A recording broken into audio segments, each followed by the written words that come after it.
Hello everyone, thank you for joining us on this edition of the 6 p.m. prime time newscast on Équinoxe Television, live from my headquarters in Cameroon's economic capital, Douala. I am Babla Jonathan.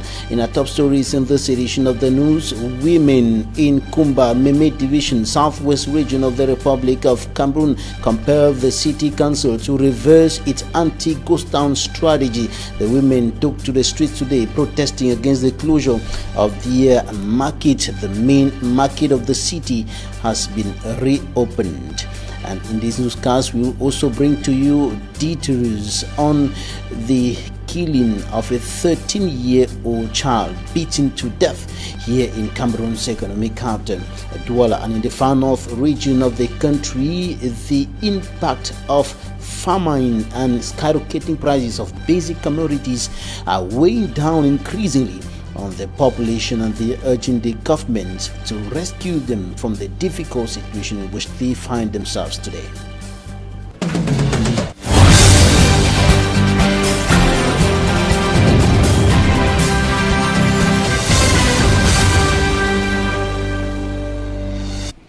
Women in the town of Kumba in the Meme Division, southwest region of the Republic of Cameroon today took to the streets protesting against the closure of the market, the main market of the city, by the city council, and this is within the framework of the local or municipal authorities' strategy against the Operation Ghost Town imposed by pro-independence fighters within the context of the 4-year-long deepening Anglophone crisis. And the women have compelled the city council to reverse its anti-ghost town strategy. They protested in the streets of Kumba today, and at the end of the day, the main market has been reopened. Details with Immaculate Fogwe.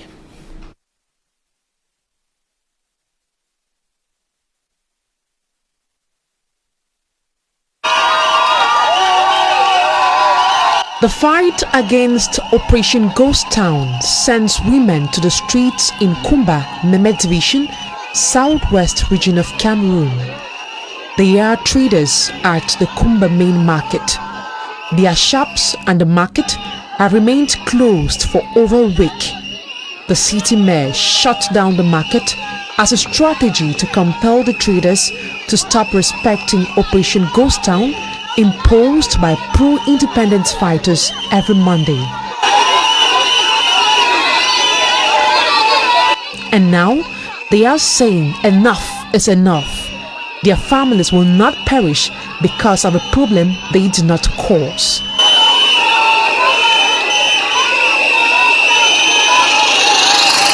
Unable to enter the premises of the Kumba City Council, they marched to the palace of Fon Ekoko. In the absence of the paramount ruler of the Bafors, the angry women were received by his father, Senator Fon V.E. Mukete.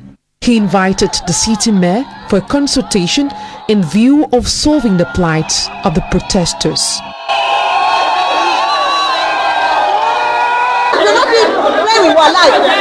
Think about yourself, think about your family directly.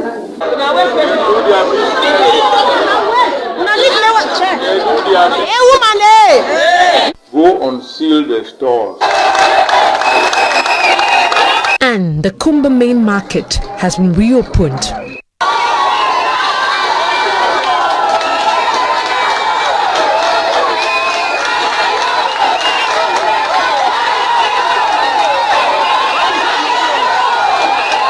The sealed shops unsealed. However, the city council remains determined to put an end to the phenomenon of ghost town in Kumba. When I go open my stores there next week,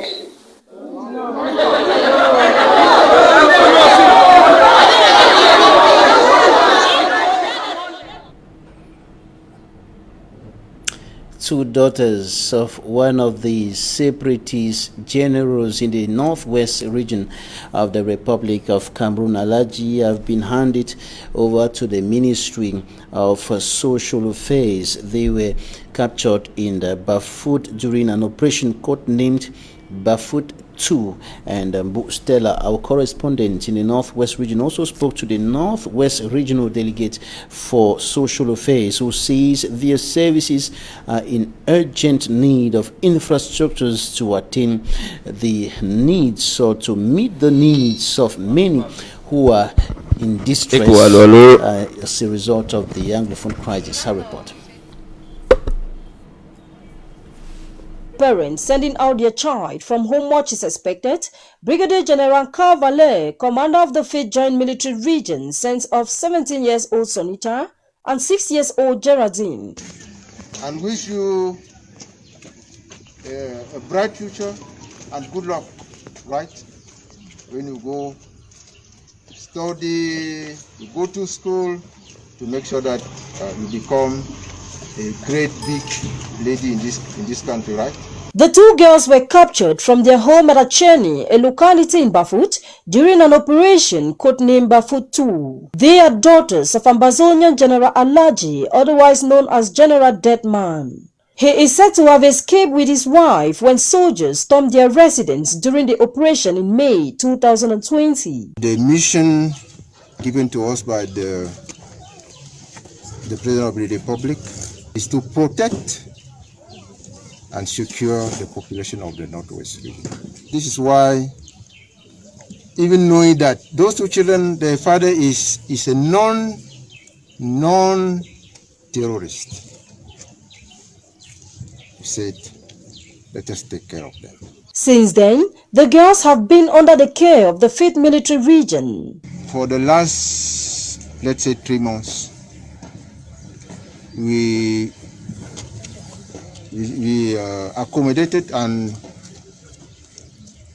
fed the 2 children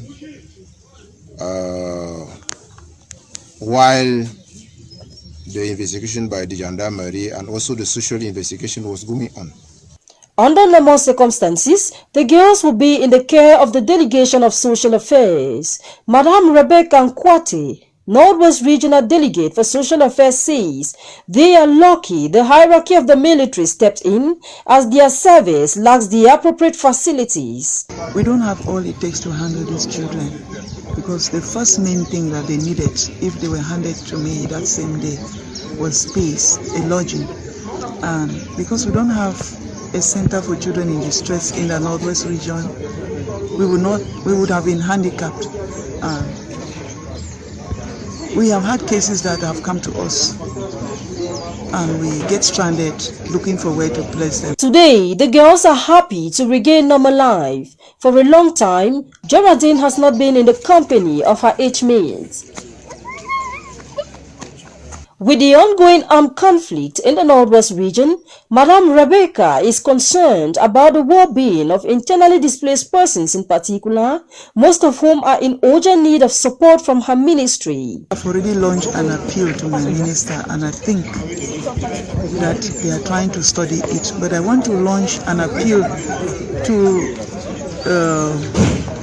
the Reconstruction Committee that in planning reconstruction in the Northwest, they should consider this need, not only a center for children in distress, but a center for persons in distress. Most of the IDPs, when they come to us and their first need is lodging, they are really handicapped. Sonita will be completing her training in hairdressing. She has been provided the basics to start with, while her sister will continue her education. They are 2 out of thousands affected as the crisis drags on in the English-speaking regions of Cameroon. Many have expressed their desire to see an end to violence which has brought hardship.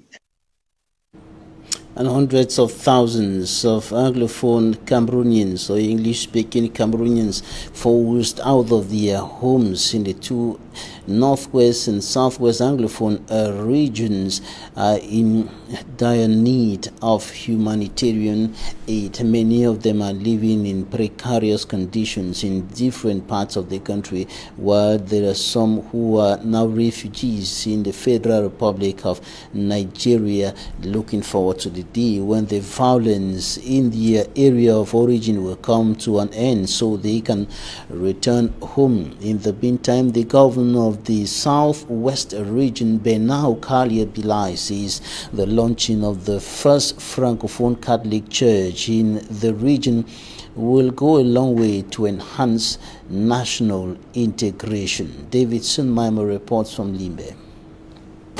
After 40 years of existence, the Francophone Catholic community in Limbe finally now have a place of their own to worship.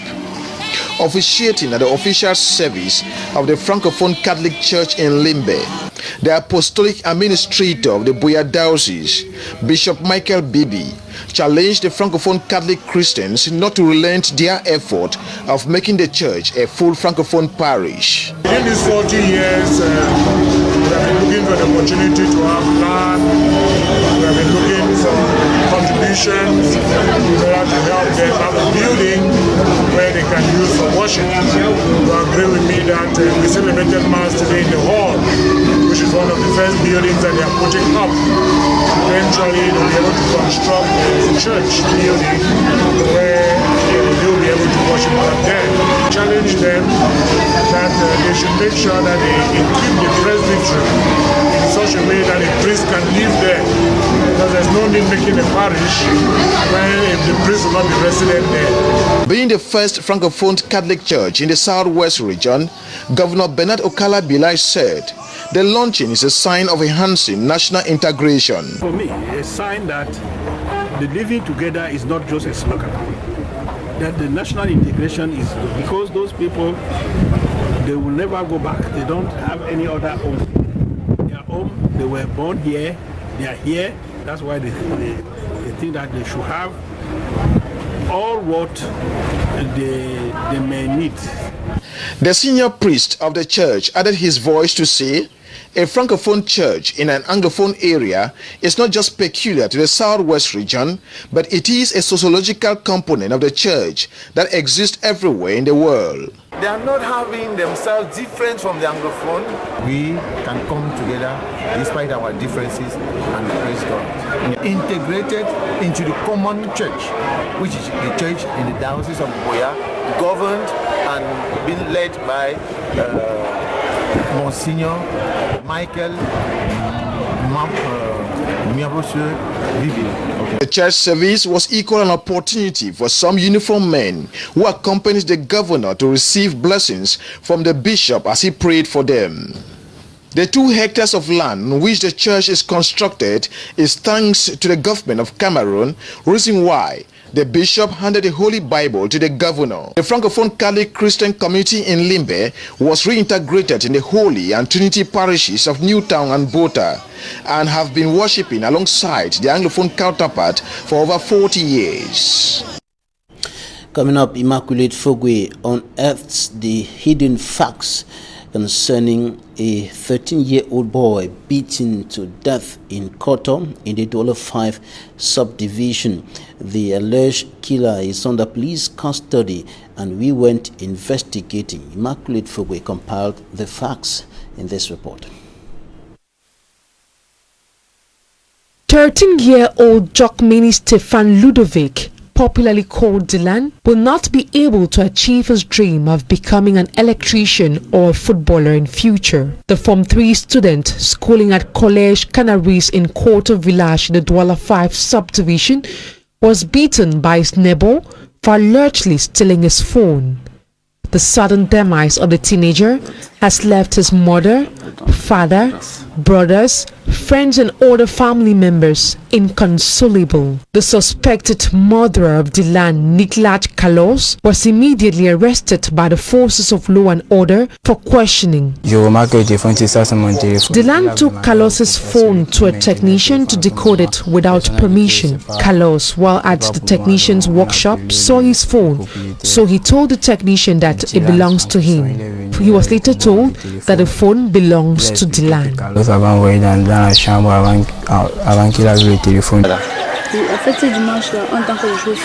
On that fateful day, we were playing football.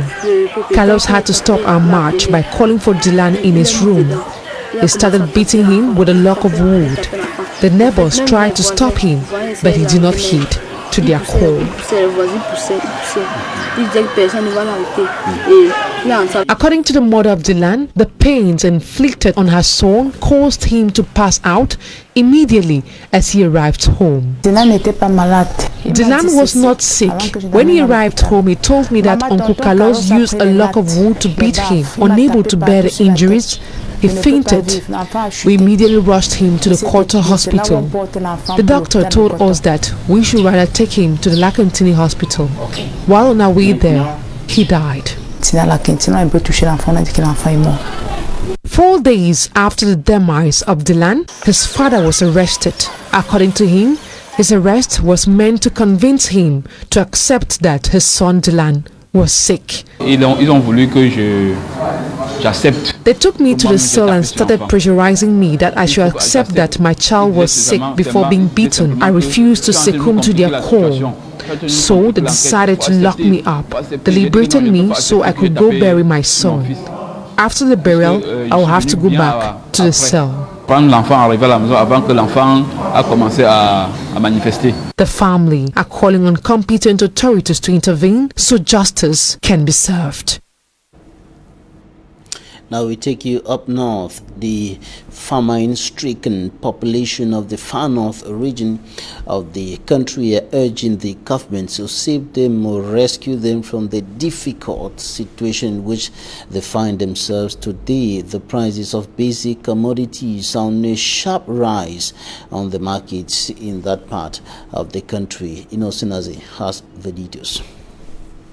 From their look and posture could be read the writings of famine and malnutrition. This population of the far north region, in this exasperated mood, are baffled on which direction their livelihood is being dragged to, as a square meal comes like manna from heaven. Nous sommes dépassés.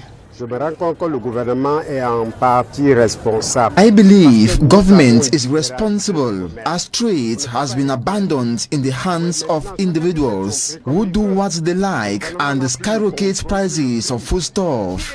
Government is not playing its role to control prices. Le chef d'État prend les décisions, mais est-ce que sur le bas plan on exécute ces décisions? A bag of yellow maize, which at first was sold at 9,000 francs CFA or 10,000 francs, 5 months ago is now sold at from 22,000 francs to 22,500 francs CFA, an increase of more than 11,000 francs. C'est difficile pour un père de famille.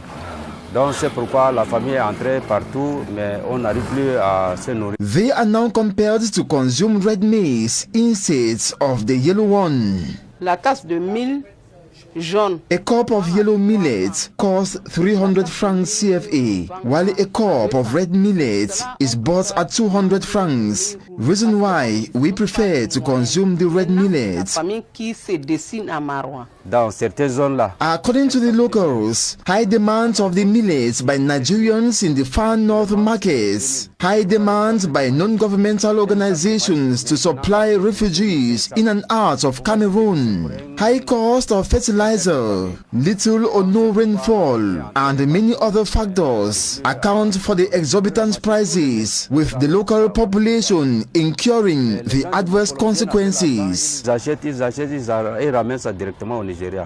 Donc c'est ça qui cause la famine. Vous voyez que les prix vont continuer à grimper parce qu'il ne pleut pas. Malnutrition is what eats up their children and not malaria, cholera and other illnesses as authorities claim. Chez nous c'est pas les palus, d'abord c'est des menaces parce que les enfants ne se nourrissent mal. This malnutrition, according to Dr. Hamadou Nasuru, has brought on some children other health complications. D'autres ceci encore amène de certaines complications à certains enfants qui ne sont pas habitués. These are children who are not used to consuming red millet, thus suffer from diarrhea, constipation and so on.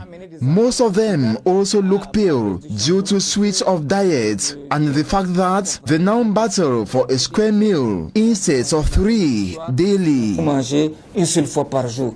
Donc c'est vraiment un peu compliqué. An urgent call for intervention is channeled to government authorities in Yaoundé. On doit former les enfants en agriculture. Government should kindly help, truly empower and encourage youth to engage in agriculture. Voilà, commençons à la base, à faire des matières, à former des professeurs en agriculture.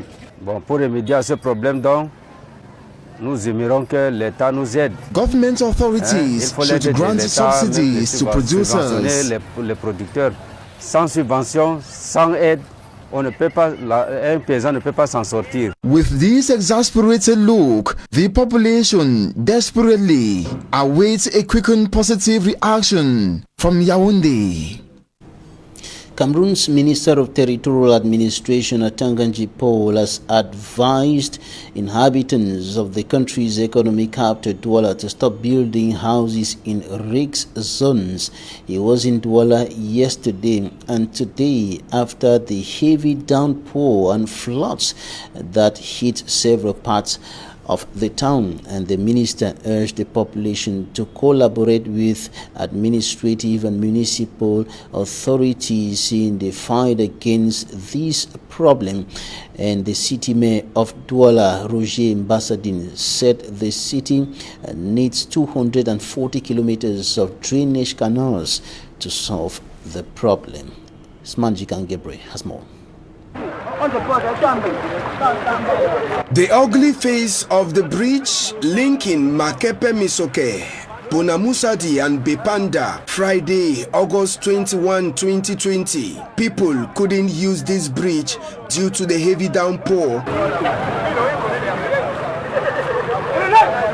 Monday, August 24, 2020, the Territorial Administration boss, Atanganji Paul, visits the site as he came to the economic capital to condole with victims of the flood. From the Douala 5 municipality, Atanganji Paul moved to Bilonge neighborhood, Block C, in the Douala 3 subdivision. Here, the Équinoxe TV crew met a family that is still suffering from the aftermath of the flood. Because of this stream that overflowed, several important materials were destroyed. It destroyed everything, and we couldn't remove anything from the runoff that came into our house. Mattresses, dresses, and even a recently bought box. The Minister of Territorial Administration advised the inhabitants to obey instructions from authorities. Following the pictures and the reports from the local administrative authorities, the magnitude of the damages, I think that it was quite enormous. We have to ask the local population to work hand in hand with the local administrative authorities and with the government. If you have to go and build in a swampy area, you should know sooner or later that your building will be damaged either by flood or by other natural disasters. So it's very, very important that when the local administrative authorities tell you that you should not build in swampy areas, you have to follow them. Because we are defending your own rights. If you go and invest in a swampy area, sooner or later you lose your investment. At each of the stopover, the minister gave out some necessary materials to assist the flood victims. Before descending to the field, in a meeting with local authorities at the governor's office, Territorial Administration boss talked about the drainages in Douala. The local population should help the administration also in having, I can say, a republican behavior. The drainage system has to be looked upon, but I think that if we send garbage all the time on the ground, I think we'll destroy the drainage system. And when the waters come, because all the drainage system, the water cannot circulate normally, then it will resurface and will go into these floods. So I think that the local population should be sensitized so that they should know exactly what has to be done so that we avoid things like that. Over 509 flood victims are expected to receive aid from the government, while the city mayor of Douala, Roger Mbassadine, says Douala needs a drainage of 204 kilometers to alleviate the population from the floods. from Douala, Minister Tanganji Paul proceeded to Sanchu in the west region of the country, precisely in the Menwa division. In that locality, a landslide recently hit a neighborhood following a heavy downpour, and over 6 houses were destroyed and close to 200 persons affected by that incident. And the near collapse of a metallic culvert on the Sanchu Road equally interrupted circulation for several hours. It should be noted that Sanchu is a locality where landslides are recurrent. In 2016, a landslide, or rather 2017, a landslide swept away several houses in that locality. The minister was there bringing words of comfort to the population from the President of the Republic, and equally aid to the population. And yesterday, the Minister of Territorial Administration, Tanganji Paul, was equally in Idea in the Senegal Maritime Division. Floods have also been causing enormous damage in that part of the littoral region of the Republic of Cameroon, and the Minister of Territorial Administration was there to see the damage caused by the floods following heavy downpour in that part of the country, and of course to take stock of the situation and the measures that are to be implemented in view of solving the problem of floods in Idea in the Senegal Maritime Division, littoral region of the Republic of Cameroon. Now we are moving on to something else now, to talk about the situation which is prevailing here in Cameroon's economic capital, Douala, where several neighborhoods are begging for good roads, are begging for social amenities, and this is making life quite difficult for inhabitants who are finding it quite difficult to move from different parts of the town to the other as a result of bad roads and the absence of social amenities. We'll be coming back to that report in our subsequent news editions, and this is where we wrap up the first part of this edition of the 6 p.m. newscast. Coming up next, Talking Point.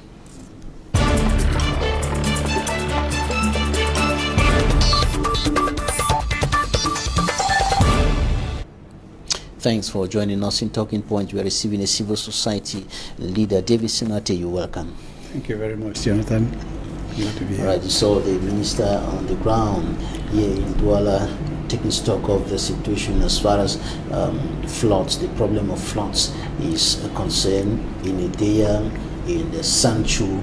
What do you think about all the efforts that the authorities are putting in to solve this problem?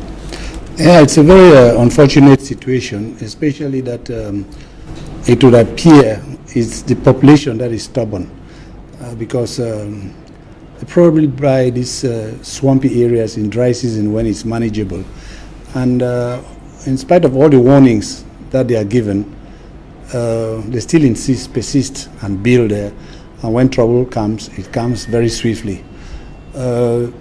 I think the local authorities too should be more proactive.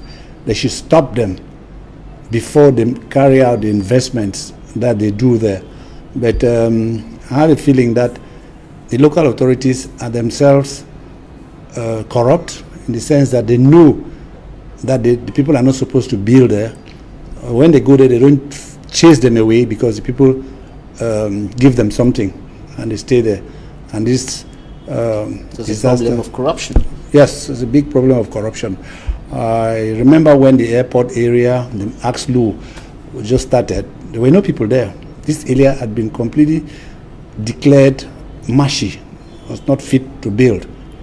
But over the years, we saw new towns coming up, village and all that. And all that area is really the bed of the Wuri basin. And anytime, the place can get flooded. And the people continue building there, building in places like Bois de Singe, in places like Makepe, Misoke, in the valley, and other places in Dakar neighborhood and so on. And the government or the authorities seem helpless to displace them. But when it comes to other things, they seem to have the force. But is the solution just displacing them, or no? The solution is to ban them from building there. Give an order that I cannot decide and go and build my house in the middle of the stadium. The police will be there to eject me. Nobody will accept. But these people go and build in that place. They know that it's dangerous. The people in the council, they know it, but they pass around, collect money from them, and shut their eyes. And normally when disaster comes, those people who were in place at the time they were building are no longer there. Either they've been transferred, they've gone on retirement, or they're doing something else. And nobody is held to account. And what about what is qualified as the chaotic economic or financial situation of Cameroonians? Poverty. Yeah. Many of those people will tell you, we can't afford to have a piece of land, 10 meters square, 50 meters square, out of these areas. That too is part of the problem, because this problem of affordable housing, I think on paper, Cameroon is very well defined. They've created Maïtu, they've created a Credit Foncier to give credit, and these people are not producing the money that should enable them viabilize more land. Maïtu should first go out, make sure that the place is good for building by making drainage, making roads, and then selling the land to the people and encourage them to go and build there. And they should go before the people go and establish there. But because they come after, the people have already built and they are trying to manage what is already there. So you have very many of these areas that are not supposed to be for building. They have not been made worthy of building houses. There are no spaces created for schools, hospitals, relaxation areas, and so on, because the council or the administrative authority is going after the people have settled and have done what they have done, sometimes building with no order, no drainages, nothing. And government is bringing aid to the victims, and at the same time, complaints are already rising from all quarters. I have not received, my house has been destroyed. That one is just it's the government, and it's an old age means of stealing government money. What is the aid? We saw the minister Tanga, they're giving I don't know, there's mattresses and other thing. What is that? That's how many people can you give that to? One or two people? A bucket, a tin of soap. That's not what is needed. There is no planning. There should be planning, and people should be held accountable. But won't it alleviate their sufferings for some? Yeah, well, what they have given them, it might alleviate their suffering for a week or two, but come next rainy season, they'll be all out again. Now, because nothing has changed on the ground. In the far north region of the country, famine and skyrocketing prices of basic commodities on the markets are increasingly weighing down on the people. The people are lamenting over this situation. Babila, this is tragedy. I know in Cameroon we had the Green Revolution in the days of Amadou Ahidjo. I don't know whether that Green Revolution did not get up north, but this is a land. This is a land where there is plenty. There's plenty of food. There's no roads. I mean, if you go to the Western Province, you go to the Mungo, in there, there's food rotting in the bushes. But how can they carry that to the people in the north? Let's suppose that they are really stranded, but their land is also fertile. What has been organized so that these people can farm? What's the training that has been given them? What is the material that has been put at their disposition? Even drinking water, it's difficult for them to get. How can they grow food?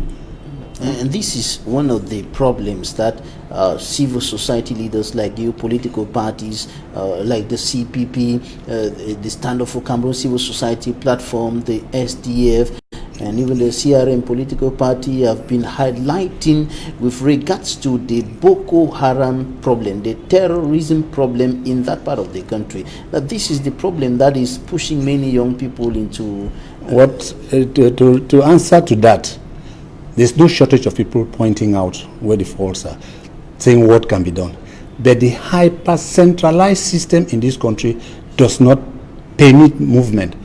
We're crying out for not decentralization. Let people govern themselves. Whether they want to create a federation or what. But if the local people had the power to manage their own activities, to define what they need, to run it, It will be better, it will be much better.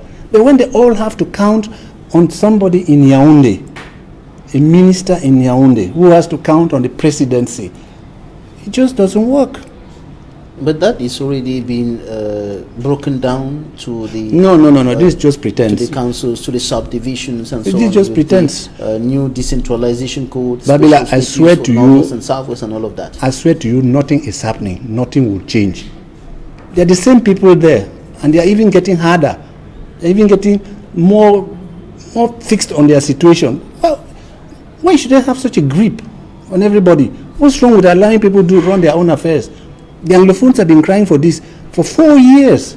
They went into a national dialogue pretending to give them specificity or whatever they call it. Where is it? Where is specificity? Where is the local government? But those in power, those in government, those close to the CPDM and so on will tell you that you're just being pessimistic. Why do you think that it's not going to work? Why do you think that the new decentralization code and so on will not change anything? Because I'm too old in this system, in this country, to be fooled now. I have been fooled for more than 40, 50 years. It won't happen. There is no leadership.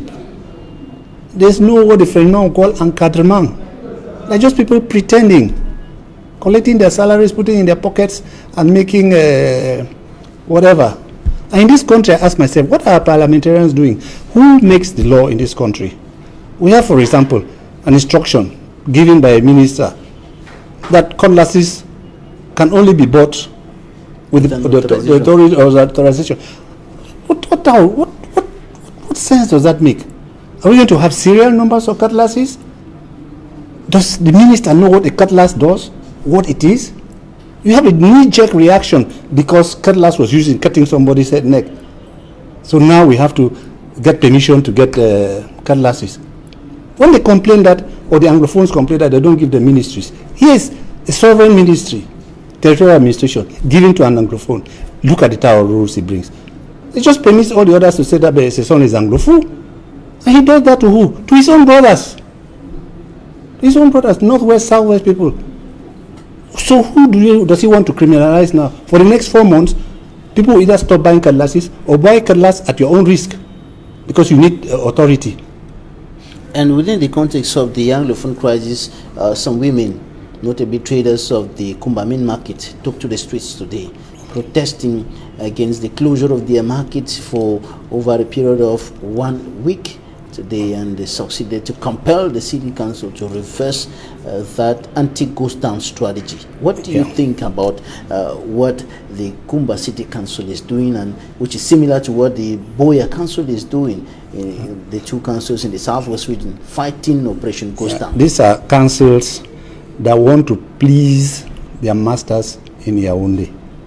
These are councils or representatives of the people who fail to transmit what the problem is. The truth, Babila, is that the people adhere to the ghost town. They believe in it. They hope that through it, which is a very peaceful way of doing things, locking yourself or not doing any activity, the government can react by looking for a solution to their problems. The same force that these women use to force the council to open the shops, they can use it to force the Amber Boys to cancel the ghost towns.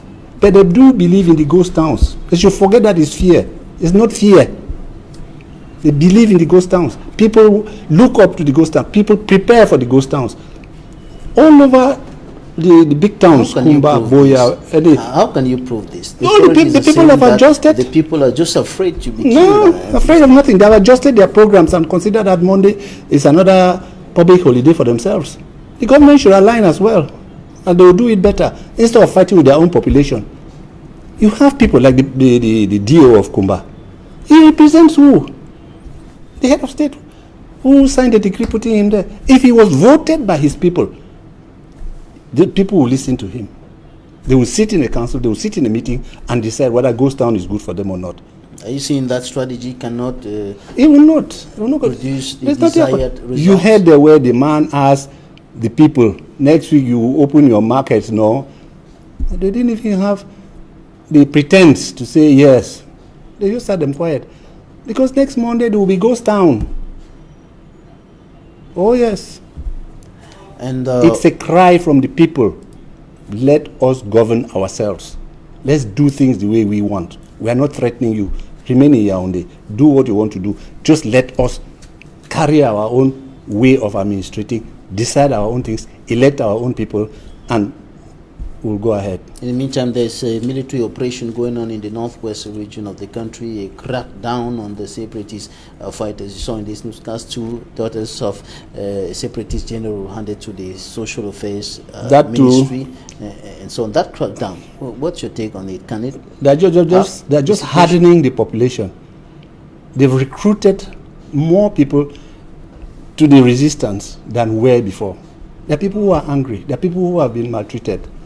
And it just wouldn't give anything. All right. In some few words, what should be done? Let the people go. Let them govern themselves. We will not split the country because we have our own local council, we have our own regional councils, we have our own elected people, we have our own elected governors. We take governor for like Okala Bilai. I'm sure the man is fed up. He wants to go him back to his village in Goro. He's there. He doesn't know what to do anymore. All right, David Sunati, civil society leader, thanks for accepting to join us on the 6 p.m. news today. Thank you, Babylon. Thanks, ladies and gentlemen, for staying with us. Goodbye.